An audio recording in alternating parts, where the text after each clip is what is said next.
Google released a paper this week showing just how far quantum computing has come in the past few years. The company was able to increase the number of hardware quantum bits, or qubits, dedicated to error correction in order to create a 105 qubit cluster that was stable for over an hour. This is impressive because most qubits only have a lifespan of under a second. For more on what this means for the future of quantum computing, let's turn it over to our friend, Dr. Bob Sutor, an expert on quantum computing here at the Futurum Group. Well, I'm joining you this morning from sunny Santa Clara, California. I mention that because this is the site of the Q to B conference in Silicon Valley. It's held every year. This is the seventh event, and it's really the last quantum computing conference of the year. So it's no surprise that there are announcements this week. And Google announced a bit of a doozy on Monday, right before the conference began. And there are different elements to it. A lot of it's really very good, but let me start with the part that's frankly a little bit silly. Um, Way back in 2019, Google published a result claiming so-called quantum supremacy, where they could do something on a quantum computer that would take a classical computer. So think of the supercomputers in the cloud, government labs, and so forth. It would take them 10,000 years to do this computation on that. Well, I was with IBM at the time, and in fact, my group very quickly published a result and said, look, it's not going to take 10,000 years. It's only going to take 3 days. All right, well, 3 days still sounds great.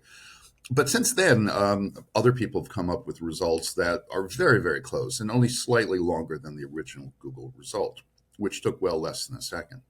The problem is that the problem that they worked on is totally useless. It's just what's called a random sampling.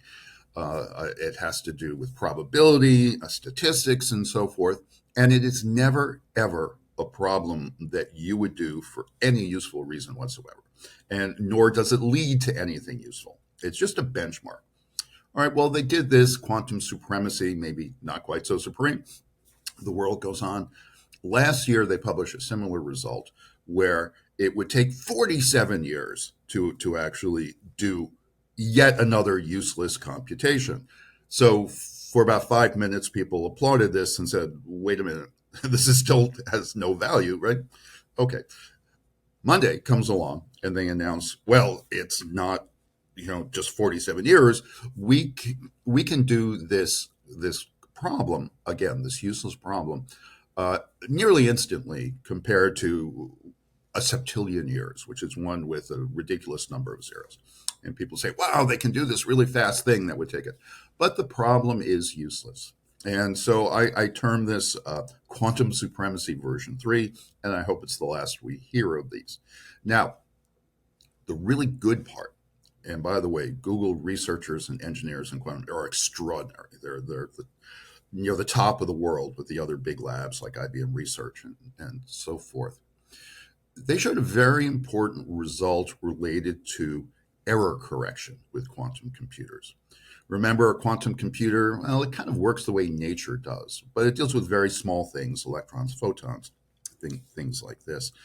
And so when we try to build these computers, nature interferes with the computation. You would expect it to be perfect, but it's not for different reasons. And so these little errors that creep in have to be fixed.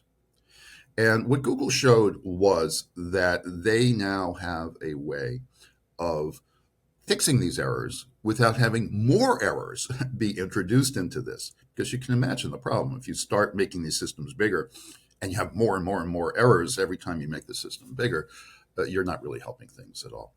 So this is the key result. And this is the important scientific result, not the septillion business. Now, is Google going to break blockchain with this? No. Can we solve new problems in chemistry or AI or anything with this? No. So the world has not changed today regarding practical applications of this. It's just paving the way toward future work with bigger systems. Now, one little footnote. This paper that Google talked about, this research paper, was in fact published in August. It was only put up Monday in a more prestigious journal, Nature. So researchers have known about this result for a little while. Uh, the Willow chip that they've introduced is interesting, but again, the world has not changed today from a few days ago with respect to this. But the future is looking a little brighter that we can do some of the things with quantum computers that we've always hoped to be able to do. So back to you. Thanks a lot for that coverage, Bob. It's always great to have you join us on the Rundown.